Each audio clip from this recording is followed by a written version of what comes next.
warahmatullahi wabarakatuh. Waalaikumsalam warahmatullahi wabarakatuh. Alhamdulillahirabbil alamin. Allahumma sholli wa sallim wa barik ala sayyidina Muhammad wa ala ali sayyidina Muhammad.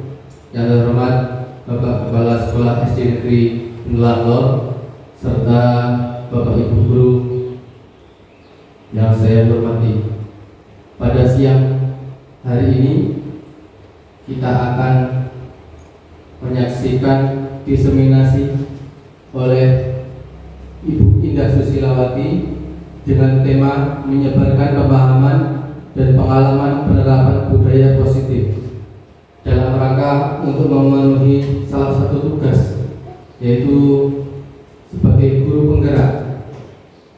Maka dari itu, sebelum diseminasi kita mulai, marilah kita buka acara diseminasi ini dengan bacaan basmalah, dengan harapan semoga acara pada siang hari ini berjalan dengan lancar. Bismillahirrahmanirrahim. Selanjutnya pemaparan materi tentang pengalaman dan penerapan budaya positif untuk Ibu Indah Susilawati, dipersilakan.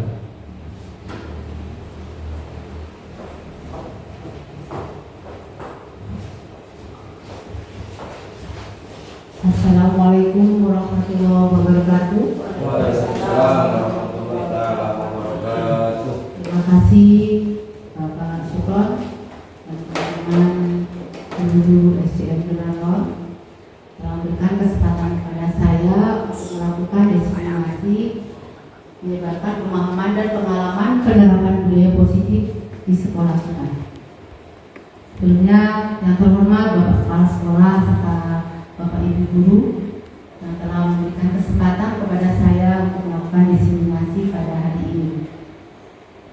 Untuk hari ini yaitu sebelumnya saya di sini bukan merasa paling pandai atau paling pintar, tetapi di sini saya ingin menularkan sedikit ilmu yang saya dapatkan dari guru penggerak untuk menularkan ilmu-ilmu tentang budaya positif kepada Bapak dan Ibu guru sekalian.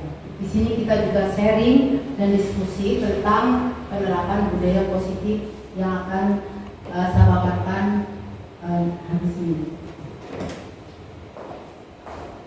Untuk pertama-tama saya ucapkan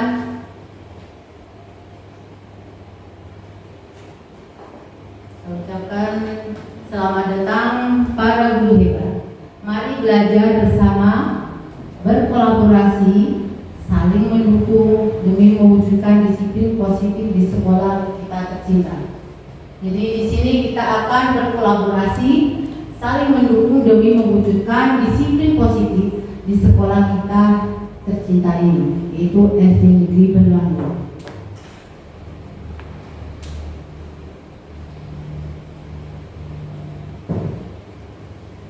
Sebelum kita mengenal juga apa itu budaya positif, selanjutnya kita akan tahu apa itu konsep utama modul budaya positif.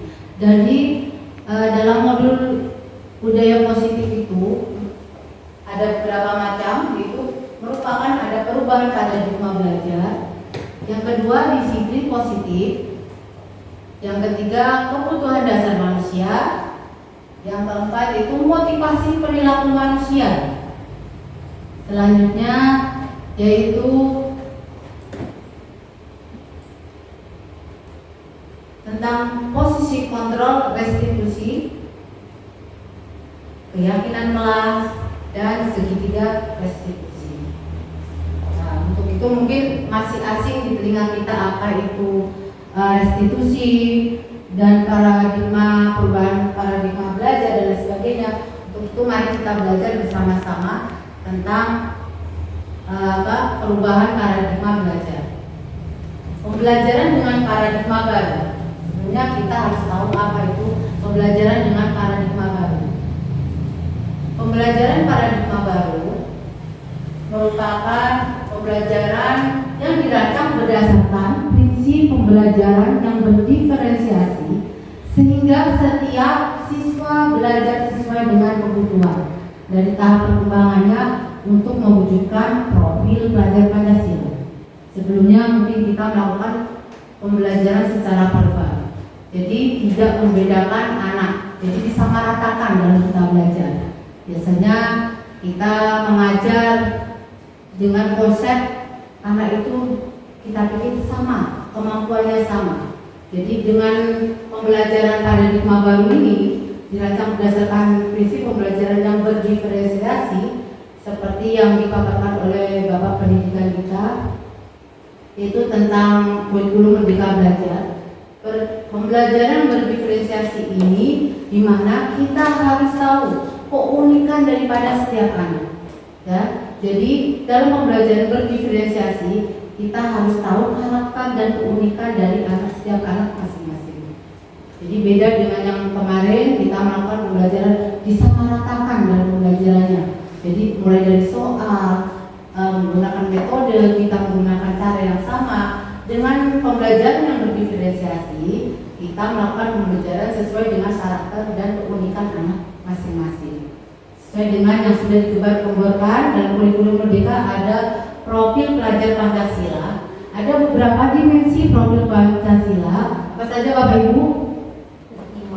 Beriman, bertakwa kepada Tuhan Yang Maha Esa, terus mandiri, apalagi kreatif, bernalar kritis, berkebinekaan global, dan juga bergotong royong. Ini yang sering sekali, apalagi sekarang menggunakan kurikulum Merdeka, ini yang digembar-gemborkan dalam IKM.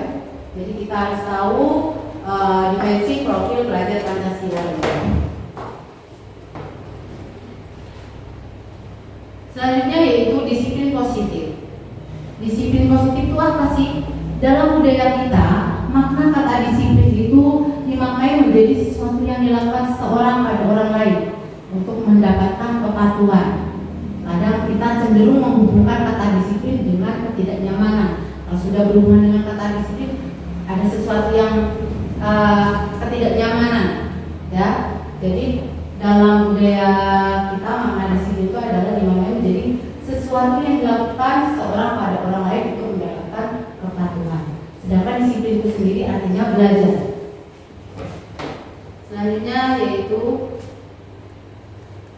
sebagai pendidik, apalagi kita sebagai pendidik, tujuan kita adalah anak-anak yang memiliki disiplin diri sehingga bisa berperilaku dengan mengacu pada nilai-nilai kebajikan universal dan memiliki motivasi intrinsik dan ekstrinsik. Jadi dengan disiplin positif itu akan menimbulkan motivasi intrinsik maupun motivasi ekstrinsik. Sedangkan disiplin itu sendiri merupakan salah satu cara penerapan disiplin yang bertujuan untuk menumbuhkan kesadaran serta memberdayakan anak untuk melakukan sesuatu tanpa sogokan, tanpa ancaman maupun tanpa hukuman.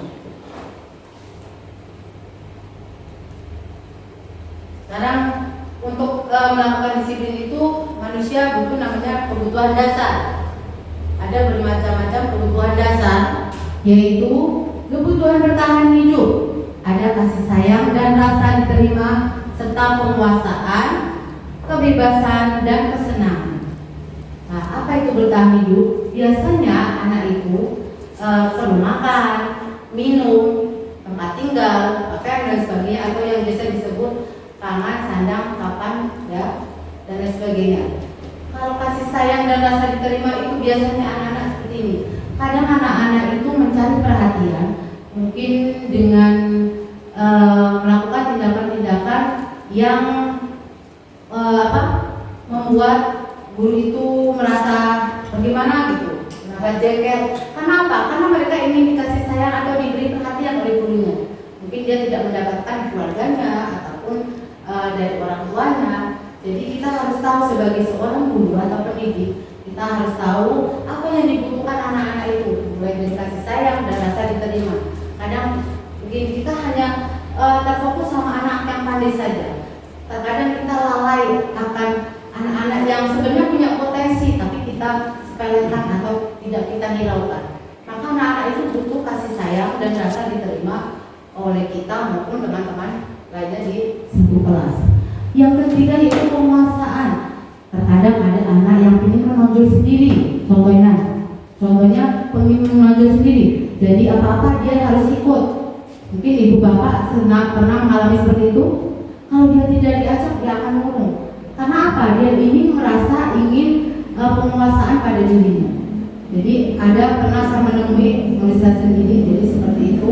Dia ingin menonjol di antara teman-teman yang lain. Karena apa? Kebutuhan dia adalah ingin penguasaan. Yang keempat itu kebebasan. Anak itu terkadang ingin merdeka, ingin bebas, tidak ingin disuruh-suruh mereka. Maka dari itu di pembelajaran diferensiasi itu nanti kita akan cari keunikan daripada masing-masing anak itu. Bagaimana anak-anak itu mempunyai kelebihan dan kekurangan masing-masing. Jadi kita harus pintar-pintar memilih dan memilah cara metode atau pembelajaran yang akan kita lakukan terhadap murid-murid kita. Yang kelima yaitu kesenangan. Kesenangan itu kita jangan memaksakan diri untuk guru harus maunya seperti ini. Tapi kita harus tanya, apa sih kesenangan yang kalian inginkan? Apa sih? Kadang anak itu kan sifatnya bermain, masih suka bermain. Jadi kita menggunakan pembelajaran yang menyenangkan bagi anak itu. Mungkin dengan cara kuisis atau kita melakukan pembelajaran di luar kelas sehingga anak-anak itu termotivasi untuk belajar. Selanjutnya yaitu motivasi perilaku manusia. Motivasi perilaku manusia itu merupakan dorongan yang timbul pada diri seseorang secara sadar atau tidak sadar untuk melakukan suatu tindakan dengan tujuan tertentu. Jadi ada beberapa motivasi yang dilakukan oleh seseorang itu dengan tujuan yang tertentu. Contohnya menghindari ketidaknyamanan dan hukuman. Terkadang murid melakukan disiplin diri karena ia takut dihukum. Ini merupakan motivasi ekstrinsik, Jadi dia tidak mengerjakan PR karena dia takut dihukum. Mungkin dihukum oleh bapak atau ibu guru di kelas. Jadi ini adalah termasuk contoh motivasi ekstrinsik. Contoh lagi mungkin dia memakai seragam yang seharusnya tidak cukup tapi dicukup-cukupin. Karena apa? Karena motivasi dia karena ketakutan tadi, karena takut dihukum. Ini termasuk juga motivasi merupakan motivasi ekstrinsik.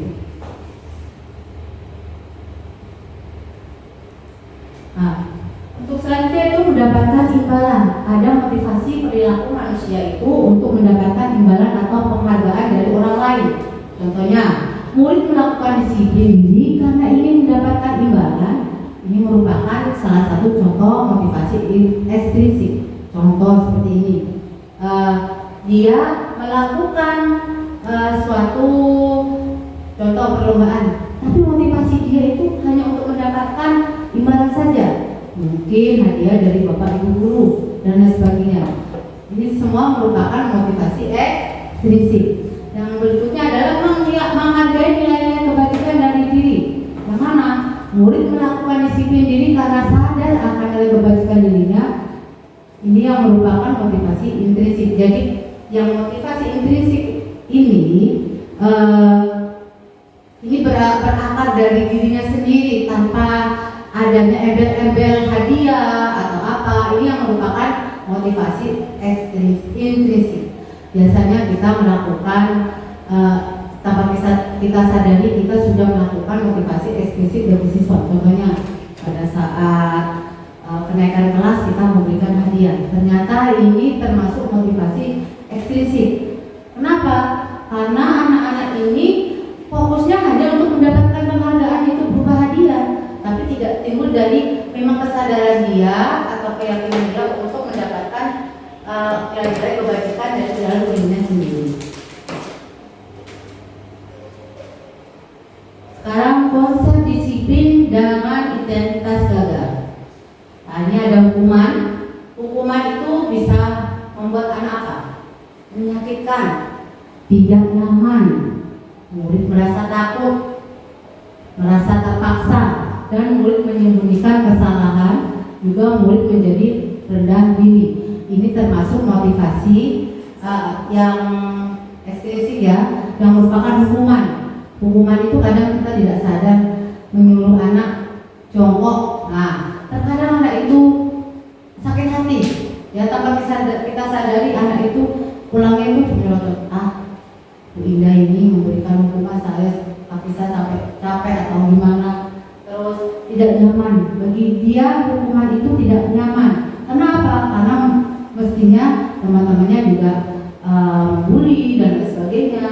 Dengan hukuman itu murid merasa ketakutan. Saya takut untuk masuk sekolah karena apa? Karena murid ini merasa takut. Takut apa? Takut mendapatkan hukuman. Hukuman itu disitu memaksa murid menyembunyikan kesalahan. Akhirnya mereka tidak jujur. Murid menyembunyikan kesalahan, akhirnya mereka tidak jujur untuk mengatakan sebenarnya. Murid juga menjadi lebih rendah diri. Kenapa? Dengan hukuman itu otomatis pada saat kita memberikan hukuman, dia juga akan minder atau rendah diri. Penghargaan. Nah, penghargaan tidak efektif, merusak hubungan atau sifat diri, mematikan kreativitas, menghukum dengan sistem ranking, merampas hak menghargai dirinya. Artinya apa?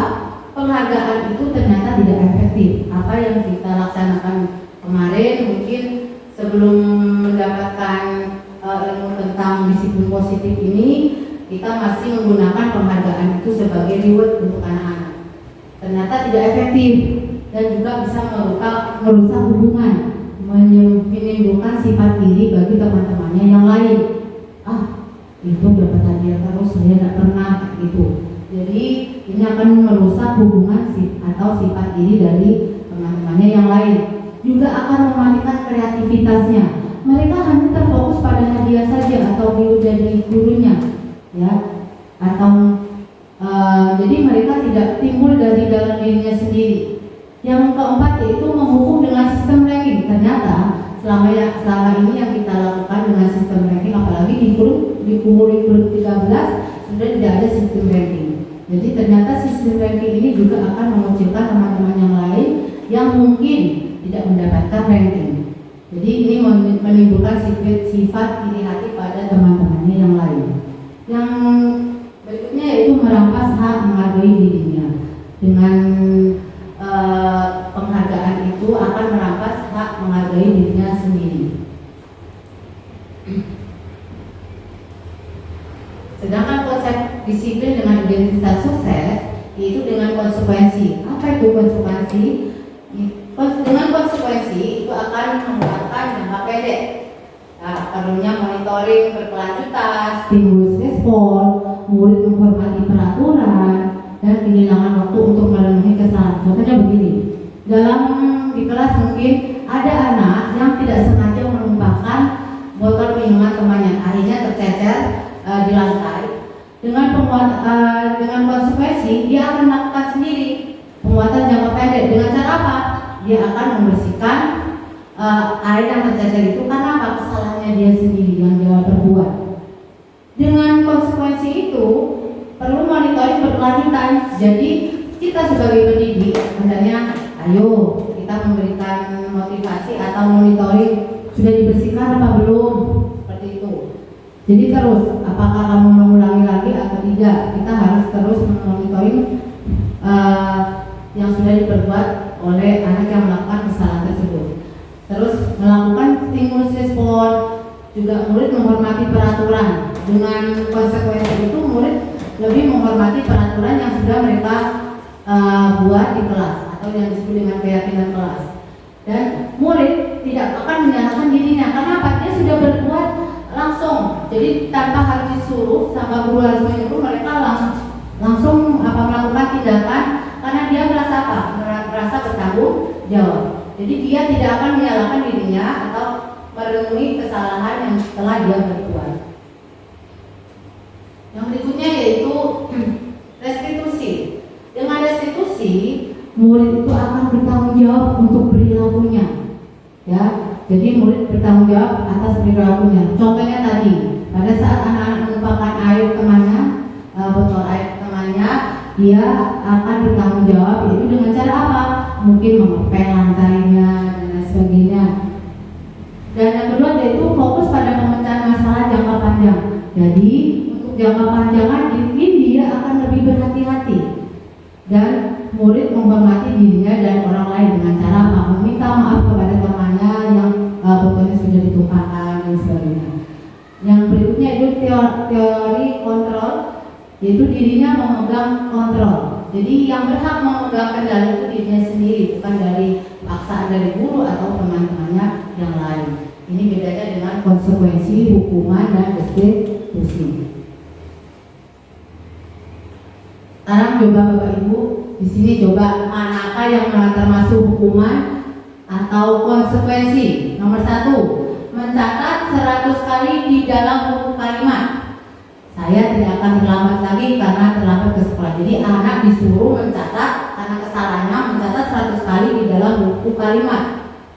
Ini termasuk hukuman atau konsekuensi Bapak Ibu? Hukuman. Ya, nanti kita lihat. Yang kedua, lari mengelilingi lapangan basket 2 kali karena terlambat hadir di sekolah. Ini termasuk hukuman atau konsekuensi? Hukuman. Murid diminta untuk push up 15 kali karena tidak menggunakan masker ke sekolah. Ini termasuk hukuman apa konsekuensi? Hukuman apa konsekuensi? Hukuman. Hukuman. Yang berikutnya, menggantikan kertas tugas teman yang telah dicoret-coret. Konsekuensi. Yang berikutnya, bersihkan tumpahan air di meja tulis karena tersenggol pada saat belajar. Konsekuensi. Murid disuruh untuk mengenakan sepatu seharian di sekolah karena tidak mengenakan sepatu hitam. Ini termasuk konsekuensi atau hukuman? Konsekuensi.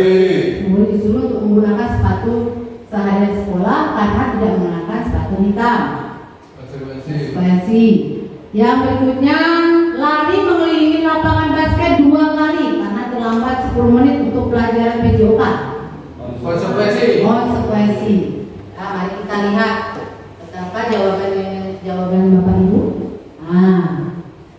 Mencatat 100 kali di dalam buku kalimat ini termasuk hukuman karena tanpa kita sadari terkadang kita melakukan hukuman kepada anak-anak ya dengan cara menulis dan lain sebagainya. Yang berikutnya, lari mengelilingi lapangan basket 2 kali karena terlambat hadir di sekolah. Ini bisa kita lakukan ya kadang. Itu namanya hukuman. Tahu jawaban Bapak Ibu ya? Murid diminta untuk push up 15 kali tidak menggunakan masker juga termasuk hukuman. Menggantikan kertas tugas teman yang telah dicoret-coret. Konsekuensi karena apa? Dia merasa bertanggung jawab. Membersihkan tumpahan air di meja tulis karena tersenggol pada saat belajar juga konsekuensi. Murid disuruh untuk mengenakan sepatu sehari di sekolah karena tidak mengenakan sepatu hitam. Ini termasuk hukuman ya Bapak Ibu. Dan lari mengelilingi lapangan bagi kalau yang tadi mengelilingi lapangan itu di pelajaran lain ini termasuk hukuman, tetapi dalam pelajaran PJOK anak-anak disuruh lari 2 kali atau ya di lapangan. Ini termasuk konsekuensi karena memang pelajaran waktunya PJOK ya. Jadi bisa dimengerti ya Bapak Ibu. Selanjutnya yaitu sebuah cara menanamkan disiplin positif pada murid. Nah ini sebuah cara menanamkan disiplin positif pada murid. Pengertian restitusi sendiri. Restitusi itu apa sih? Proses menciptakan kondisi bagi murid untuk memperbaiki kesalahan mereka sehingga mereka bisa kembali pada kelompok mereka dengan karakter yang lebih kuat. Nah ini pengertian restitusi. Sedangkan ciri-ciri restitusi itu sendiri yaitu bukan untuk menebus kesalahan, namun untuk belajar dari kesalahan. Yang kedua, bisa untuk memperbaiki hubungan, tawaran, tapi bukan paksaan ya. Restitusi menuntun untuk melihat ke dalam diri seseorang. Restitusi juga mencari kebutuhan dasar yang mendasari tindakan. Restitusi diri adalah cara yang paling baik, dan restitusi itu fokus pada karakter tapi bukan tindakan. Restitusi itu fokus pada solusi, dan restitusi itu mengembalikan murid yang berbuat salah pada kelompoknya. Ini adalah cara penanaman disiplin positif pada murid. Nah, ini konsep disiplin pendekatan restitusi ya. perbedaan. Coba di sini Bapak Ibu, ini ada sebuah kasus siswa sering tidak mengerjakan PR. Mungkin setiap Bapak Ibu guru mengalami kasus yang sama seperti saya. Nah, ini ada hukuman, ada konsekuensi, ada restitusi. Kalau hukuman itu, guru menghukum siswa tersebut hormat bendera 10 menit. Jadi pada saat anak tidak mengerjakan PR atau tugas, kita memberi hukuman. Guru menghukum siswa dengan hormat bendera 10 menit. Ini termasuk hukuman ya Bapak Ibu. Juga guru marah dan murid menjadi takut. Contohnya yang bisa kita lakukan, kenapa enggak mengerjakan PR dengan bentak-bentak? Akhirnya apa? Murid ini enggan menceritakan sebenarnya. Terkadang kita lupa kondisi murid kita. Mungkin di rumahnya dia membantu orang tuanya dan lain sebagainya. Jadi kita terkadang tidak menselidiki apa sih kendala yang dihadapi murid kita atau permasalahan yang ada dalam murid kita. Ini termasuk hukuman ya, kalau kita marah pada murid, ini murid menjadi takut, ini termasuk hukuman. Sedangkan konsekuensi, kalau murid kita tidak mengerjakan PR, ini guru memberikan konsekuensi untuk mengerjakan PR-nya saat istirahat atau kerjakan sebanyak 3 kali. Contohnya, ayo nggak boleh istirahat anak-anak, kerjakan dulu, kalau belum selesai nggak boleh istirahat. Itu termasuk konsekuensi. Guru tegas dan siswa menghormati peraturan. Jadi mereka ini terpaksa melakukan tugas itu karena mereka takut dengan peraturan. Yang terakhir adalah restitusi. Kalau restitusi ini, guru menanyakan keyakinan kelas atau dirinya dan membantu siswa menyelesaikan masalah. Contohnya begini, seperti kasus yang saya alami, murid saya ini terlambat sekolah. Nah, jadi saya menanyakan, kenapa kamu terlambat? Dia menjawab, tadi malam saya tidurnya kemalaman Bu. Tahu keyakinan kelas yang ada di kelas kita? Ya Bu, datang tepat waktu. Apa yang kalian lakukan itu sudah benar? Salah Bu. Nah, jadi keyakinan kelas itu dibuat oleh mereka sendiri. Jadi dengan pertanyaan-pertanyaan itu, tahu masalahnya, orang tuamu tahu nggak kamu tidur larut malam? Tahu Bu, apakah dimarahi? Tidak. Katanya seperti itu. Dengan melakukan restitusi, guru menanyakan keyakinan kelas dan dirinya membantu siswa menyelesaikan masalah, murid itu tidak merasa disalahkan, tapi dia akan bertanggung jawab atas yang dia perbuat. Jadi dengan cara pertanyaan-pertanyaan seperti itu, selanjutnya apa yang kalian lakukan setelah ini? Nah, mungkin dia akan menjawab, contohnya saya akan tidur lebih awal Bu, dan saya bangun lebih pagi sehingga saya tidak datang terlambat lagi. Seperti itu. Dengan seperti itu, anak itu, guru dan anak itu menjadi terbuka. Jadi siswa menghormati dirinya dan orang lain. Ya. Jadi seperti itu. Kalau restitusi bedanya dengan hukuman, konsekuensi dan restitusi itu. Nah, ini ada beberapa tipe yang kita 5 posisi kontrol restitusi, yaitu sebagai penghukum,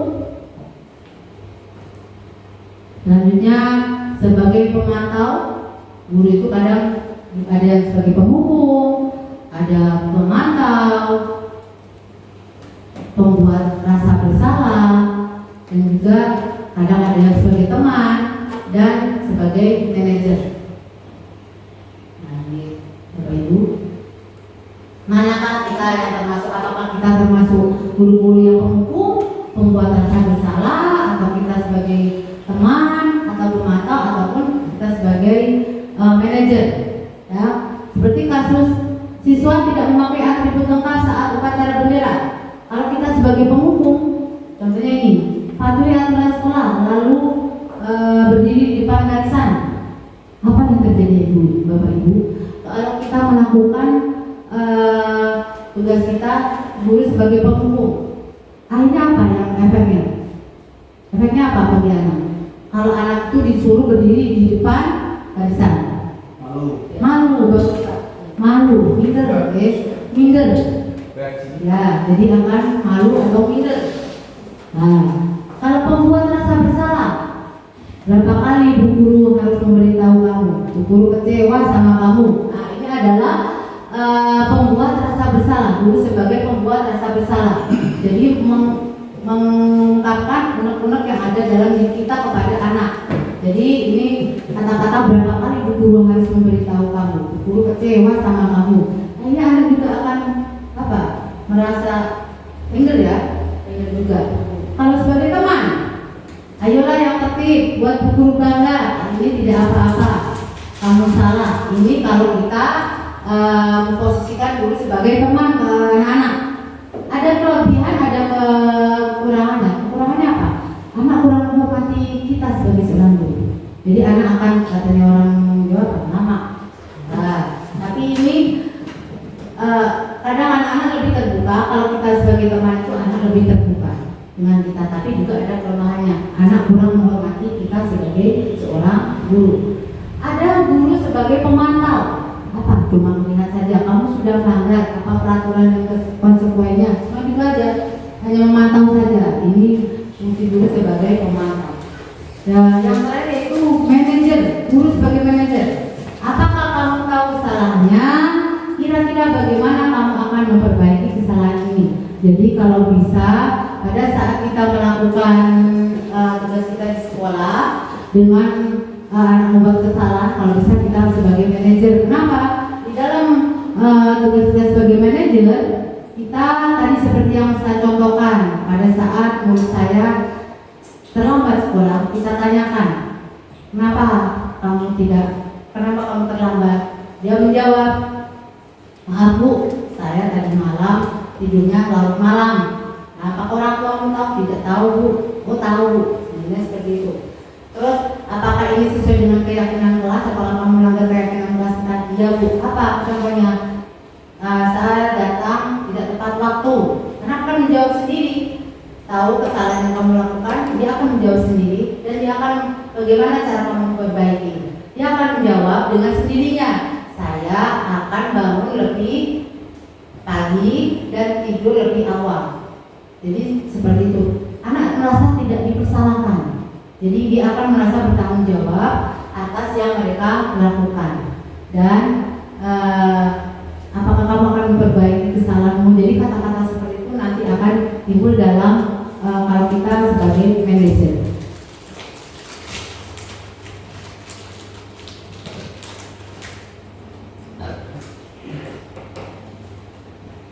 Nah ini keyakinan kelas. Mengapa keyakinan kelas? Mengapa tidak peraturan kelas? Nah, kita mungkin selama ini peraturan kelas yang kita tulis. Nah di sini kita akan belajar bagaimana membuat keyakinan kelas. Mengapa keyakinan kelas? Mengapa tidak peraturan kelas? Nah, ini mengapa kita memiliki peraturan tentang penggunaan helm pada saat mengendarai kendaraan roda 2 atau motor? Di sini mengapa kita memiliki peraturan tentang penggunaan masker dan mencuci tangan setiap saat? Untuk lebihnya, untuk lebih jelasnya kita pelajari bagaimana keyakinan kelas. Keyakinan kelas itu berawal dari peraturan kelas. Ya, jadi kita membuat peraturan kelas terlebih dahulu. Setelah peraturan kelas itu kita kesepakati menjadi sebuah keyakinan kelas. Setelah menjadi keyakinan kelas, berarti kita langsung ke lingkungan positif. Ya, dari kelas dulu menjadi lingkungan positif dan menjadi budaya positif yang bisa kita terapkan di sekolah kita. Contohnya kemarin saya sudah menerapkan bagaimana cara membuat keyakinan kelas.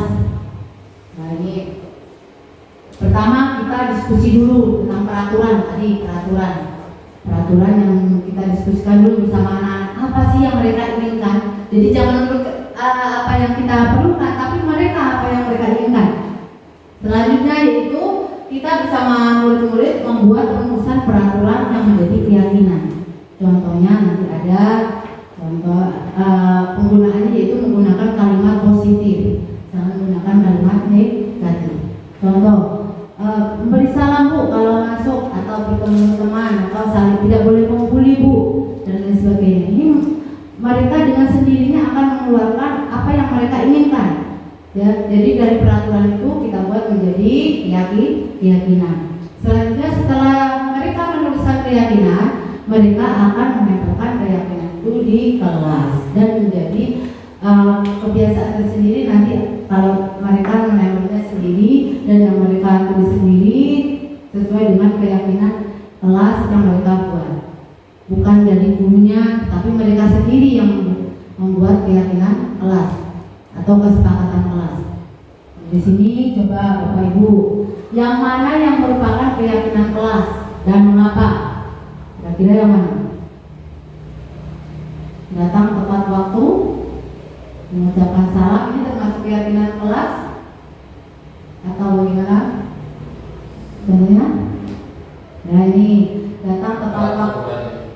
Itu masuk? Yang ada tulisan tertib peraturan. Oh, yang ada tulisan tertib peraturan. Kami guru dan murid yang saling menyayangi. Kami murid yang semangat belajar. Kami murid yang peduli dengan teman-teman. Nah, kata-kata seperti ini bisa kita terapkan di kelas kita masing-masing. Suruh anak menulis sendiri apa yang mereka inginkan, apa yang mereka yakini, sehingga kelas itu menjadi nyaman bagi mereka. Jadi bukan kita atau sekolah yang membuat keyakinan kelas, tetapi anak-anak itu sendiri yang akan membuat keyakinan kelasnya masing-masing. Bagaimana pembentukan keyakinan kelas? Yaitu lebih abstrak dari peraturan, ya Bapak Ibu. Yang kedua berupa pertanyaan universal. Yang ketiga dibuat dalam bentuk positif.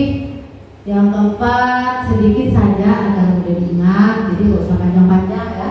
Sesuai dengan kondisi kelas dan sekolah akan mudah diterapkan. Jadi kita nggak usah untuk kelas-kelas yang sudah lebih maju dibanding kelas kita, tapi kita sesuaikan dengan kondisi kelas kita masing-masing atau sekolah kita.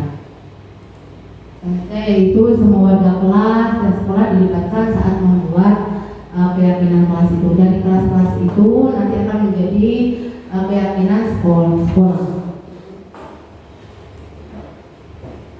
Segitiga restitusi ada 3, yaitu menstabilkan identitas, bahwa kita semua akan melakukan hal terbaik yang bisa kita lakukan. Yang kedua, validasi tindakan yang salah. Semua perilaku memiliki alasan. Jadi setiap tingkah laku anak atau kesalahan yang dibuat anak biasanya memiliki alasan. Menanyakan keyakinan, kita semua memiliki motivasi internal, ya bukan eksternal. Kalau eksternal tadi ingin dipuji, ingin mendapatkan penghargaan, dan sebagainya. Tapi kalau menanyakan keyakinan, mereka berakar dari diri mereka sendiri. Jadi menstabilkan identitas untuk membuat anak merasa gagal karena berbuat salah menjadi positif terhadap dirinya. Guru berkata berbuat salah itu hal yang manusiawi. Ini kata-kata yang seharusnya kita omongkan, kita tanyakan ke anak-anak atau kita bicarakan dengan anak dengan menggunakan kalimat-kalimat positif. Jadi anak itu tidak merasa disalahkan. Berbuat salah itu hal yang manusiawi. Tidak ada manusia yang sempurna. Bapak Ibu juga pernah berbuat salah. Kita pasti bisa menyelesaikan permasalahan ini. Kata-kata seperti ini bisa kita terapkan pada saat anak-anak itu melakukan kesalahan atau melakukan perbuatan yang tidak sesuai dengan peraturan yang ada di sekolah. Selanjutnya itu menanyakan keyakinannya ini ya. Validasi kebutuhan. Membantu murid mengenali basic atau kebutuhan dasar yang ingin dipenuhi ketika melakukan kesalahan itu. Pada dasarnya setiap tindakan manusia tujuannya adalah memenuhi basic atau kebutuhan, apakah itu power, kekuatan, freedom, kebebasan, love and belonging, fun atau survival. Ya, guru berkata dengan cara apa? Kamu bisa saja kan melakukan hal yang lebih buruk, tapi kamu tidak melakukannya kan? Nah, dengan bahasa seperti ini, anak itu lebih apa? Lebih merasa tidak dipersalahkan. Kamu pasti punya alasan mengapa melakukannya. Jadi dia nanti akan menjawab dengan sendirinya tanpa tertekan. Apa yang penting bagi kamu dan lain sebagainya. Ini contoh-contohnya. Ini tadi ada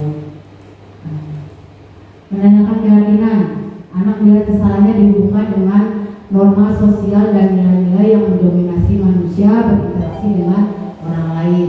Contohnya, apa nilai yang kita percaya di kelas atau sekolah kita? Contohnya tadi disiplin, tidak datang tepat waktu, atau memakai seragam pada hari Senin, seragam merah putih lengkap dan sebagainya. Jadi ini kita tanyakan ke anak-anak, apa nilai yang kita percaya di kelas atau di sekolah kita? Menggunakan sepatu hitam. Nah, ini yang harus ditanyakan. Nilai-nilai universal apa yang telah kita sepakati? Contohnya, bila ada bapak ibu guru memberi salam, tidak berkata kotor, tidak membuli teman dan sebagainya. Kelas yang ideal itu seperti apa sih? Kita tanyakan ke anak-anak, ya. Kamu ingin jadi anak seperti apa? Anak yang otomatis, anak yang cerdas, dan berakhlakul karimah dan sebagainya. Ini adalah menanyakan keyakinan kelas. Seterusnya yaitu mungkin dalam penerapan, ya, dalam penerapan mungkin dari sini ada yang mau ditanyakan.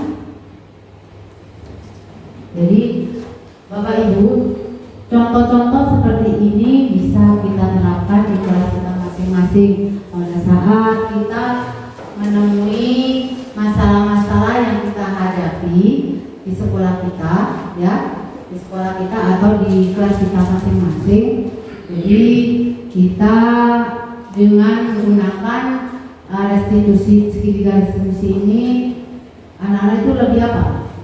Anak-anak itu lebih bertanggung jawab terhadap dirinya masing-masing. Mungkin ada yang mau ditanyakan Bapak Ibu?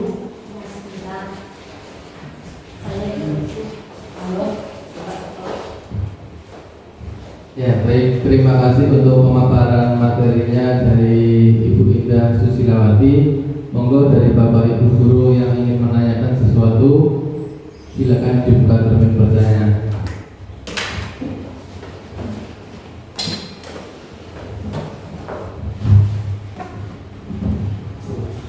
Assalamualaikum warahmatullahi wabarakatuh. Waalaikumsalam warahmatullahi wabarakatuh. Saya ingin menanyakan bagaimana cara menanamkan motivasi intrinsik pada diri siswa yang masih kelas 1. Itu saja pertanyaan dari saya. Terima kasih Ibu Sindani, pertanyaan yang bagus. Bagaimana menanamkan motivasi intrinsik bagi anak-anak kelas 1, ya. Bagi anak-anak kelas 1 itu memang hal yang gampang-gampang sulit. Kita bisa memberikan reward tapi dengan tidak berupa barang, ya.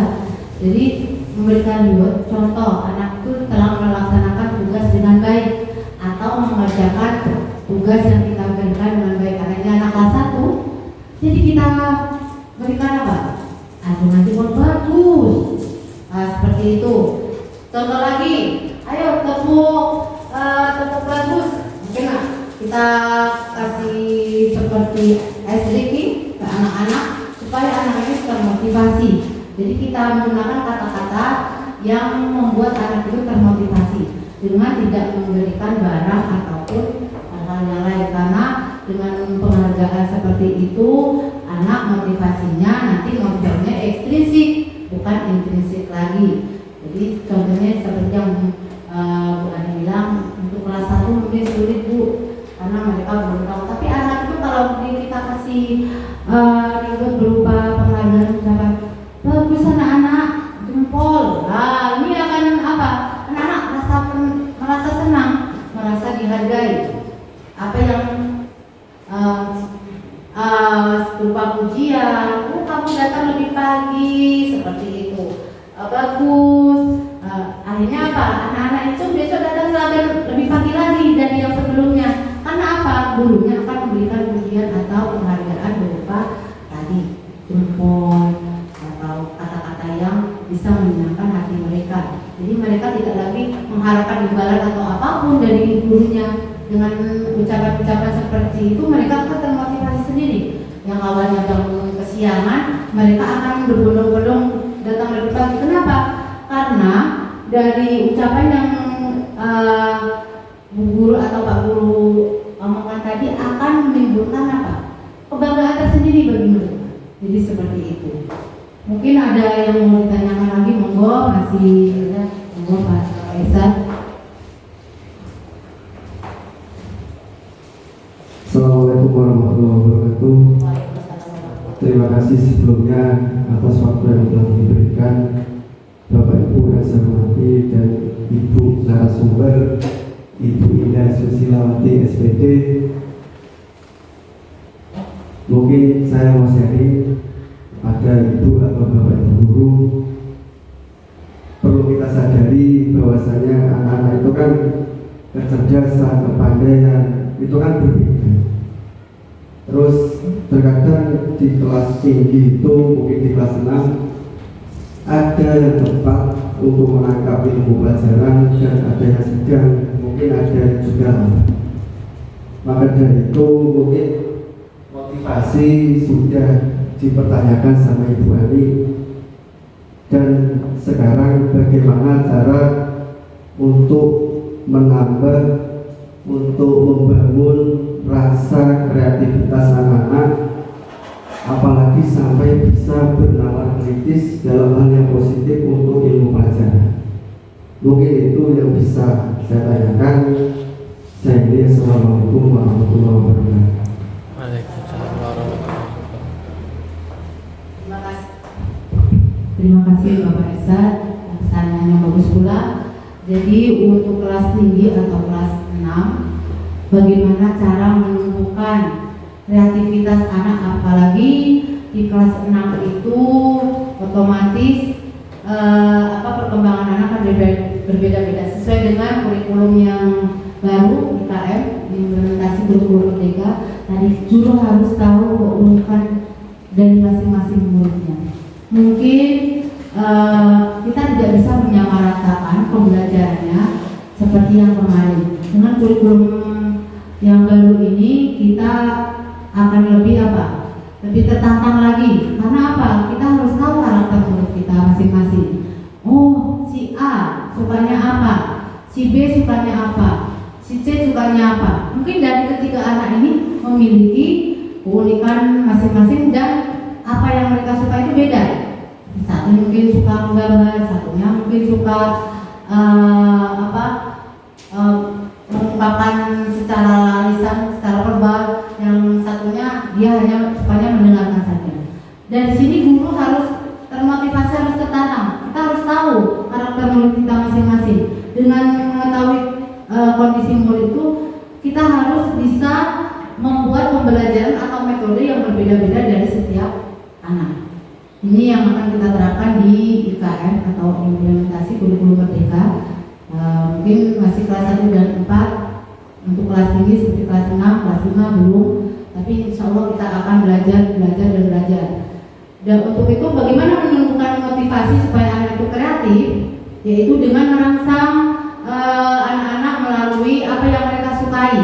Contohnya tadi yang suka bercerita, mereka disuruh bercerita karena pendidikan kita dengan sekarang sama dulu beda. Kalau kita dulu ditanya cita-cita kamu apa? Dokter, terus polisi, guru, dan lain sebagainya. Tapi anak-anak sekarang Bapak Ibu, kalau kita lihat, mereka ditanya cita-cita apa yang mereka ucapkan? YouTuber. Bahkan dulu mungkin kita tidak pernah memikirkan cita-cita itu.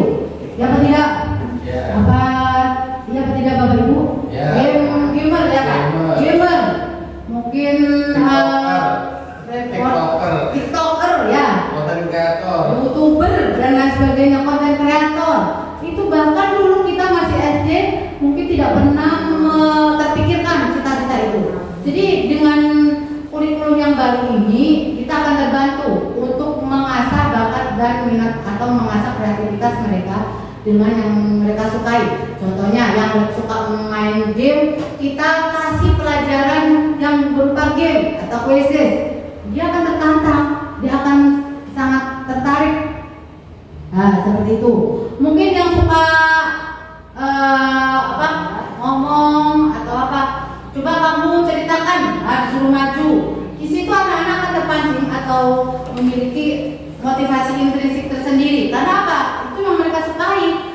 Orang senang ngomong disuruh gambar, bahkan gambarannya mungkin nggak sesuai yang kita inginkan, ya.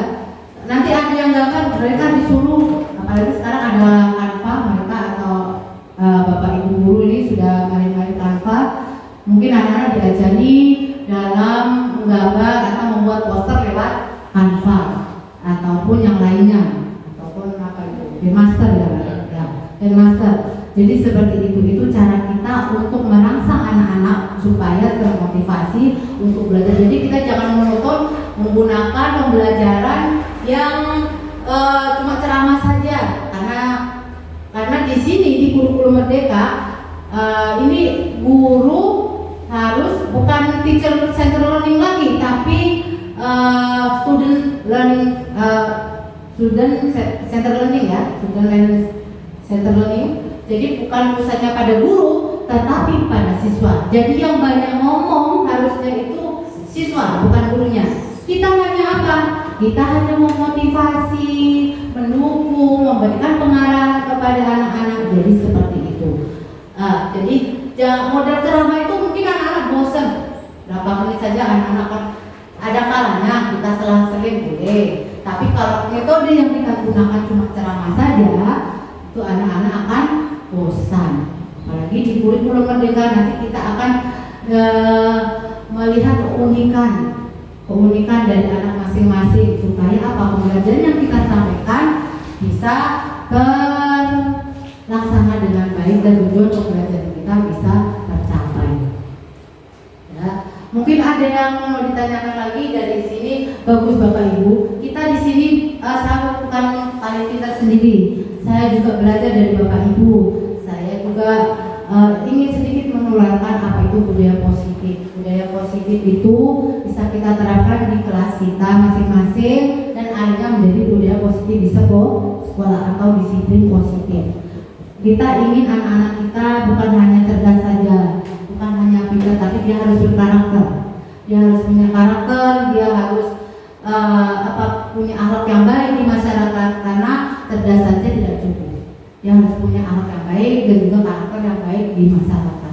Ini adalah tugas daripada tanggung jawab kita sebagai pendidik. Apalagi kita dituntut dalam era globalisasi ini bukan hanya kita bisa menerapkan ilmu, tapi bagaimana menciptakan anak-anak ini yang bisa berkualitas dan bisa berguna bagi masyarakat banyak. Mungkin ada yang mau ditanyakan lagi?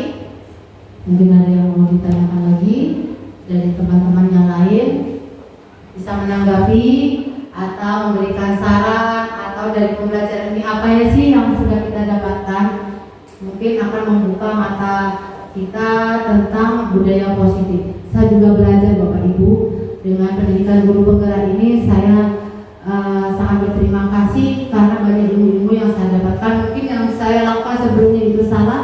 Dengan adanya program guru penggerak ini mengenalkan budaya positif, ini saya mulai terbuka bagaimana melihat karakter daripada siswa anak didik saya, tentang bagaimana itu, apa itu hukuman, apa itu konsekuensi, apa itu restitusi. Jadi saya lebih mengerti. Mungkin ada yang mau memberi masukan atau memberi saran, monggo Bapak Ibu. Bapak Syukron mungkin dari pembelajaran diseminasi kita pada hari ini.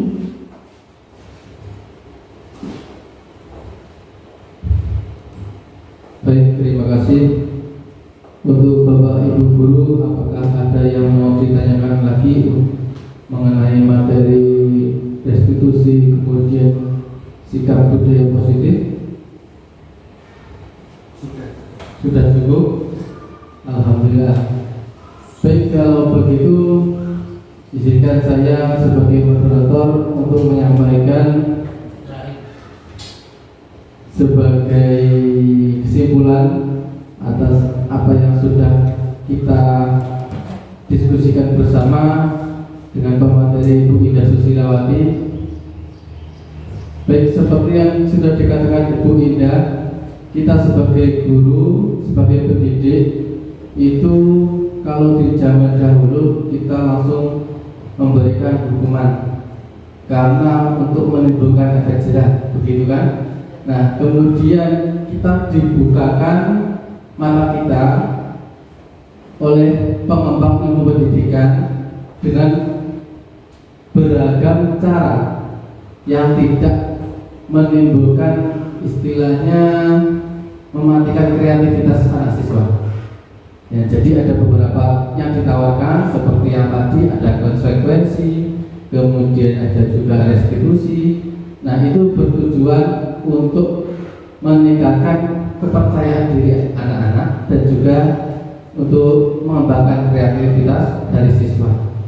Selain itu, kemandirian siswa juga dilatih dengan cara membuat keyakinan kelas disepakati bersama. Kemudian ada juga penguatan dari intrinsik diri siswa sendiri. Nah, itu yang bisa dilatihkan dengan cara kita menerapkan restitusi dan juga disiplin diri.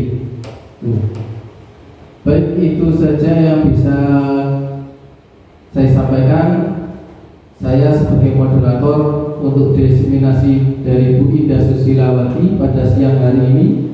Semoga apa yang sudah kita lakukan hari ini bermanfaat dan akhirnya kita bisa terapkan di kelas kita untuk menambah pengetahuan kita dan juga untuk menambah keprofesionalan kita dalam mengajar dan mendidik anak-anak.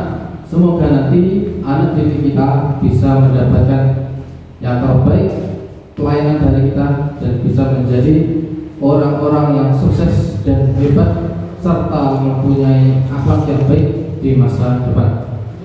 Baik, terakhir tanggapan dari Bapak Kepala Sekolah untuk Bapak Sadikin, dipersilakan.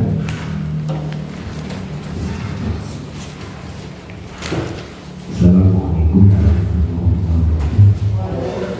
Assalamualaikum warahmatullahi wabarakatuh. Bapak Ibu yang saya hormati, terutama Bu Ida Susilawati selaku guru calon guru berat.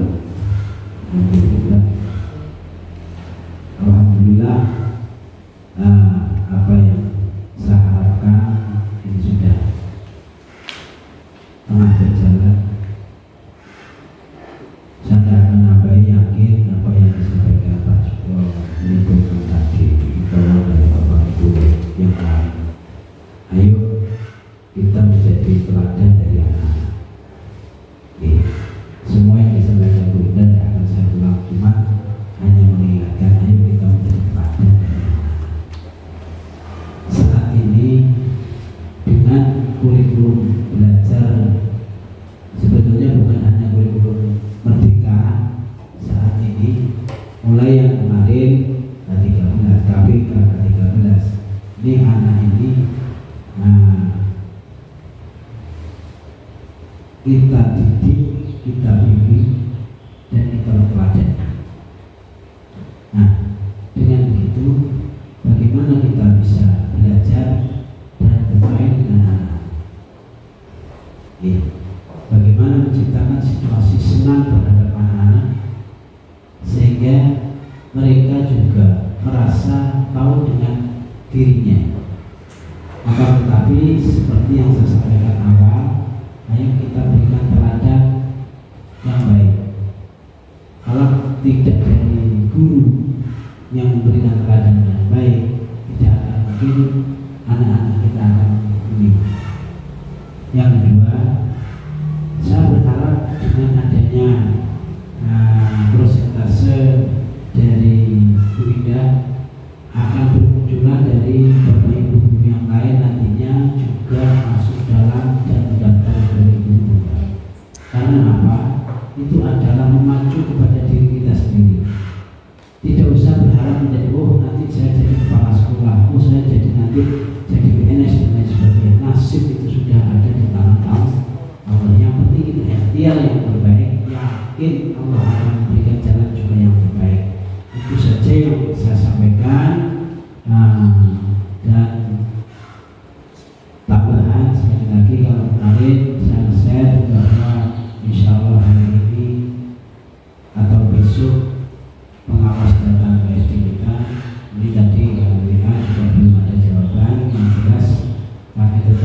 nanti kalau Bapak sampai nanti sore belum ada jawaban berarti akan saya kirim langsung, dan dealnya nanti malam. Kalau toh nanti memang betul-betul besok ini beliaunya datang ke sini, mohon ayo kita sambut dengan sikap disiplin, terutama karena acuannya datang ke sini sebelum ke kantor Korwil, berarti beliaunya insya Allah sebelum jam 7 sudah di sini. Berarti nanti ada informasi lebih lanjut. Itu saja tambahan dari saya. Kurang lebihnya mohon maaf. Assalamualaikum warahmatullahi wabarakatuh. Terima kasih sebelumnya Bapak Ibu dan Bapak Kepala Sekolah, terima kasih sudah memberikan kesempatan kepada saya untuk melakukan diseminasi tentang budaya positif sebagai salah satu tugas modul 1.4 yang dimana saya sudah menyelesaikan satu modul. Ini adalah modul terakhir yang harus saya implementasikan sebagai aksi nyata saya di sekolah saya sendiri. Terima kasih Bapak Ibu guru yang sudah berkenan belajar bersama tentang budaya positif, dan terima kasih juga Bapak Moderator, Bapak Sukron, yang tidak ketinggalan yang terima kasih banyak Bapak Kepala Sekolah. Untuk itu apabila ada kesalahan yang saya ucapkan, kurang lebihnya saya mohon maaf yang sebesar-besarnya. Wabillahi taufiq wal hidayah. Wassalamualaikum warahmatullahi wabarakatuh. Allah